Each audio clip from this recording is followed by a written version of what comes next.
Jen definitely like creates a really great vibe on the sets, so I think that that's going to be missed on future projects. She always kind of makes everybody. I think because she, just cover your ears for a second. I think because she like just acts so crazy and genuine that she makes other people around her feel free to be themselves, and that's something that is kind of rare to find.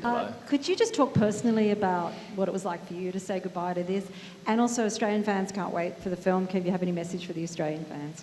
Yeah, I think it was, for all of us, it was extremely emotional to have this project come to an end, and I think we're all really lucky to have made such good friends and shared such a special experience together. And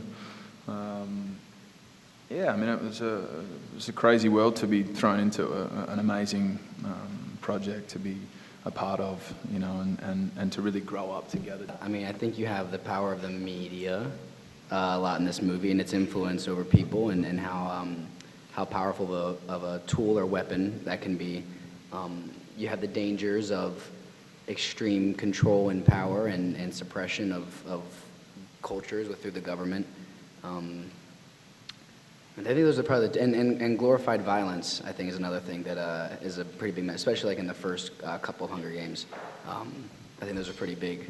And the dangers, like the separation of like the 99%, the 1%, and that disparity, and it's growing, and it's a bit of a cautionary tale about the way things could go and everything. I think some of the ideas that we really get into in Mockingjay Part 2 are finally the consequences and the complexities of war, the things that Josh was speaking about earlier, and the idea of the sort of gray quality of war too, that it's confusing and it's complex, and it's never an easy decision whether a war is needed or not, and even if one is needed, there's going to be consequence, and unfortunately we're surrounded by war all the time, and so I think the themes hit. The Capitol has complete control over the media in the first movie, and Katniss begins to break that with Peeta at the end of the first movie. And over the course of this revolution, who is in charge of the media and what they do with it becomes enormously important to the outcome. Yeah, this is a question for Jennifer Lawrence. Do you think that Katniss actually believes in the revolution in this final movie, or do you think she's just playing her role and just kind of getting sucked into doing what's expected of her? Do you think she actually knows what she's doing anymore, or she's just being manipulated? I think that for a long time, I wouldn't say that it was manipulated. I would call it more of a sense of survival. I don't think that there was really believable hope of a revolution. At the beginning of Katniss's story, I think she was trying to save her sister, and then she was trying to save herself, and then Peeta, and waking up in District 13 changed things. Losing Peeta changed things, and I believe that she kind of grows into her position and takes control of her own destiny, and in that, the revolution.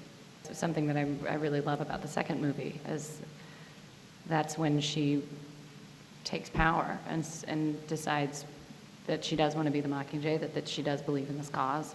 But it took many years and many books to get there. It's also, there's a difference between being a warrior and being the symbol of a revolution. And Yeah. Katniss is inherently a character who wants to take action and to do what needs to be done. And I think doesn't always want to have to be, the soundbite or the poster child. So I think she might be willing to give up being the Mockingjay, but not give up being a revolutionary. Exactly. For me, it's been amazing, and coming to Comic-Con is like the central hub for fandom, and so to kind of step into this world and get to, like we just had the big Hall H panel and everything, and it's so cool, and to bring these movies that people are so passionate about to them, and get to have the whole cast here and get to have some kind of interaction with them is it's really rewarding for us. Gail's sort of right where he wants to be right now. He's an emotional, strong-willed, independent, angry young man. A lot of things have happened to him, that have made him feel the way he feels. And his biggest motivation, his biggest drive now is to take down the Capitol. That's all he's really thinking about. And I think his focus becomes less about Katniss and more about winning this war. For Jennifer, Josh, and Liam, how do you feel like your characters have evolved over these past 4 films?